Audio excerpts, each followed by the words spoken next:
InNOut is leaving California. You should too. No, seriously. Stop what you're doing. Listen to me.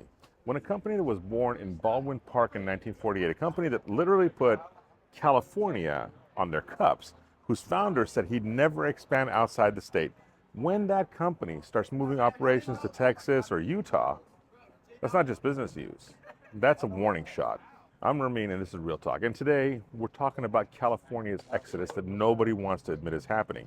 Because while politicians are telling you everything's fine, major corporations like InNOut are packing their bags. Tesla's moved to Texas. Chevron's headquarters gone to Houston. And now InNOut, the most California company that ever California'd, is building their new corporate offices in Tennessee. I really loved living in Northern California, and I'm so thankful that I grew up there because I think it changed a lot of who I am today. You know, I think I would be different if I was raised in Southern California. There's a lot of great things about California, but raising a family is not easy here. Doing business is not easy here, but it will be wonderful having an office out there, growing out there, and being able to have the family and other people's families out there. Mm-hmm. In that, it's two-part. We'll have everybody under one roof here in Baldwin Park, and we'll close our fine. So what the hell is going on? Why are billion-dollar companies fleeing the Golden State like it's on fire? Well, it literally has been on fire, but that's just the beginning of this disaster. Look, I need you to understand something. This isn't about politics. This isn't about red versus blue. This is about math. Cold, hard, brutal math. California has created the perfect storm of business-killing policies, and now we're watching the consequences play out in real time. Let's start with the obvious, cost of living. But not just, oh, it's expensive. I'm talking about insane, life-crushing, American dream destroying, expensive. The mean home price in California, $800,000. $800,000 for a median home. That means half of the homes cost more than that. You know what $800,000 buys you in Texas? A mansion with a pool and probably a guest house. But here's where it gets really sick. It's not just housing, it's everything. Our gas prices, we're paying $5.50 a gallon while Texas pays $3.20. That's not a little difference, that's 70% more. 70%. And don't get me started on electricity. PG&E is charging us rates that would make loan sharks blush. The average California household pays $150 a month for electricity. You know what they pay in Nevada? $80. But wait, it really gets worse. Because of all this, all these crushing costs, they're not accidental. They're the result of policy decisions. California has turned itself into a regulatory nightmare. We've got more rules, more permits, more environmental impact studies, more committees, more bureaucrats than anywhere else in America. You want to build a factory? Good luck. You need 47 permits, 12 environmental studies, and probably a blessing from 3 different Native American tribes. And that's if you're lucky.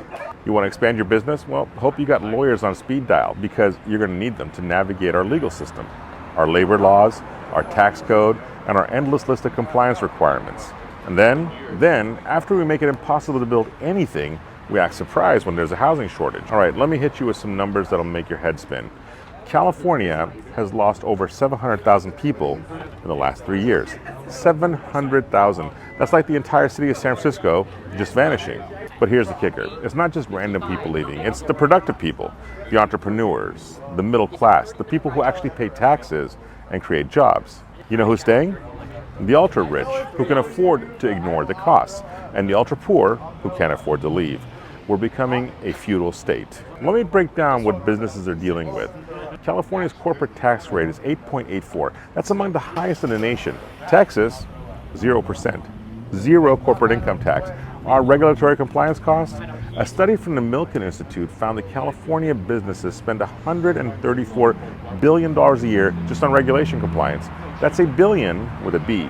But the housing situation? Well, that's where the data gets really ugly. California issued 95,000 permits in 2023. Sounds like a lot, right? Wrong. We need 180,000 new units every year just to keep up with demand. We're building half of what we need. And after the LA fires, well, guess what happened? Building permits. They essentially stopped. The city is so paralyzed by liability concerns, environmental reviews, and political finger pointing that they're basically frozen new construction.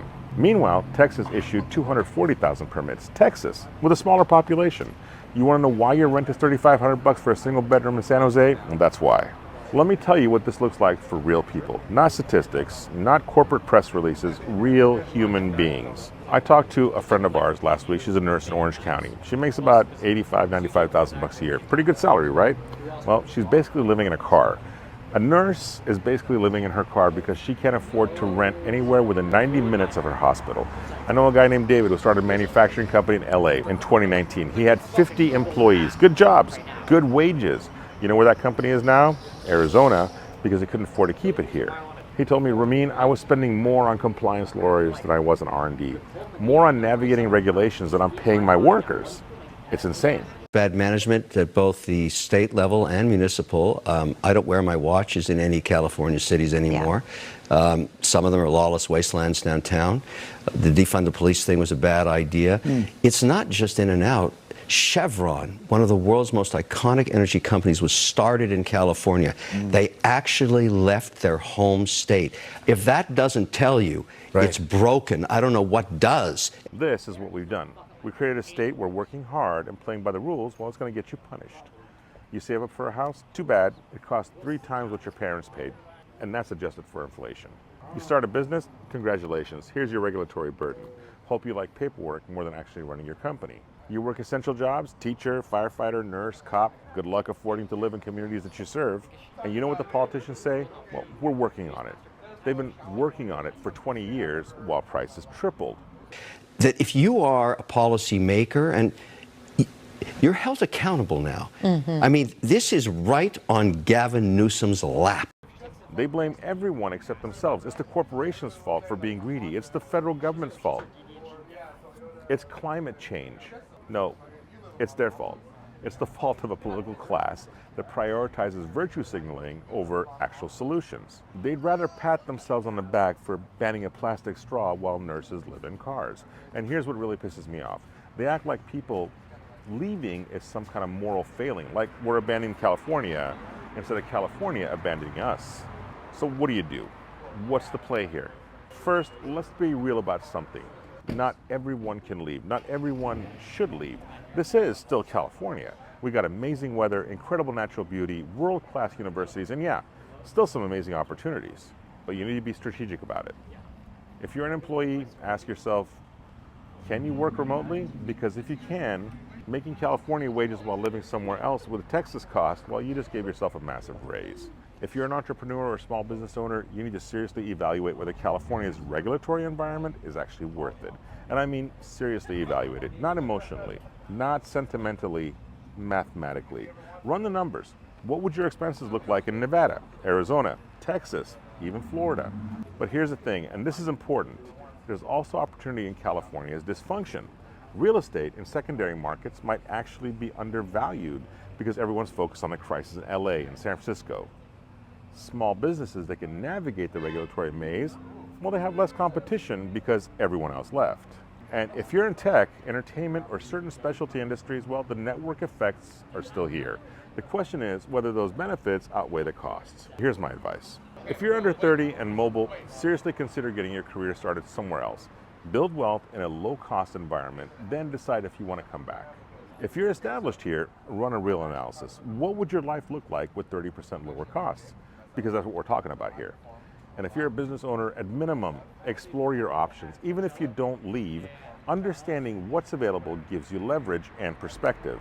And if you're staying, get involved locally, because the mess didn't happen overnight, and it won't be fixed overnight, but it can get fixed if enough people demand actual solutions instead of political theater.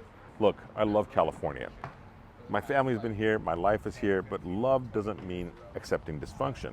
The politicians who created this mess are counting on us being too attached to leave, too loyal to demand better. They're counting on us accepting decline as inevitable. But it's not inevitable. Texas figured it out, Florida figured it out, Arizona figured it out. California can figure it out too, but only if we stop making excuses and start demanding results. Companies like InNOut aren't leaving because they hate California. They leave because California has made it impossible to succeed here. That should make you angry. That should make you demand better. We demand better.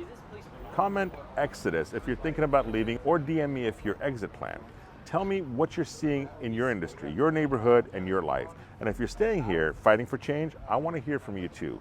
because this is our state, and we're not giving up on it without a fight. This is Real Talk. I'm Ramin. Thanks for watching. I'll catch you in the next one.